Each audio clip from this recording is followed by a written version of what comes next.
Jesus H. Christ, Chapter 12. I finally settled down a little and made 12 of my brothers and cousins my disciples. They all loved me and they tried to believe in me. They did believe I knew what I was doing, and that I and others believed it had to be done. They weren't really prepared for the reality of the theater. Even I, after so long running from it, was very Jewish.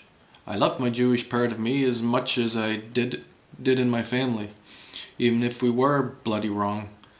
They didn't make it easy for us, our leaders or those they chose to be our enemies. It is a tragedy to have to come from such horrific history, but all is not war, and only war has found its way to paper. The language we have is a beautiful thing. It grows in us and we grow with it. We have been great crusaders for the word, the written word. We have chosen, however, the wrong book to worship. We should rather hold our language in reverence and feed it with truths. No more harnessing our road to the kingdom of God by nailing down our words, any words from different lands and generations. Don't even pretend to be the priest of the answer. It is too soon to form a question. Become as us, children before the library of life. You almost ready, Jesus? There are 4,000 women out here waiting for you. With their kids? Every man, woman, and child from 20 kilometers.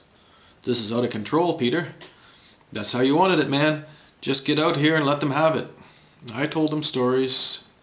They were beautiful people, but it was foolish to think I could talk to them like I would to people who had seen and learned. And as much as I was a Jew, it was not my role to make them believe in language. They still didn't believe in life, even though they were standing in it. The casting out evil spirits trick was a big hit, and we used it often. It was such a fine line that it wasn't all our stage management. Excuse me. I could see people changing their minds when they saw me. They could see me. They knew I could see them. Though it seemed so obvious, it also seemed like it was something very new. Something was coming through us. It was nothing more than us, but in another way, it was all of us. And we were making a thing work that had never before worked in the kingdom of man. We've landed in heaven and don't know how we got here and why we have to die again. I say we die so that our children can see heaven clearer, and their children will see it clearer. What's with the story, Jesus? He talks only, Professor Jesus Christ, the servant of Beelzebub. Jesus, what do you have to say to that? You people bore me, Beelzebub. Beelzebub on my ass, riding into Jerusalem to tear down the temple and scream to the people, "You are the gods. The illusion of us is fading. Let us go back to our domain and you learn to handle this domain. And good luck to you, you stiff-necked lot of ancestor worshippers." What? Oh, give me a bloody break for Christ's sakes. Isn't that blasphemy?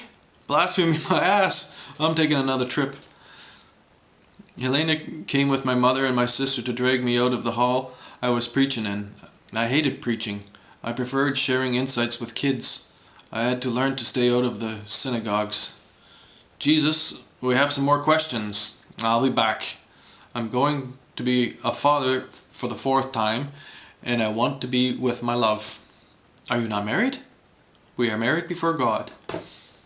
By a priest? I am also a priest of life. Life cult. Get it? No. I'll be back with the story. Promise? No. Don't you people listen?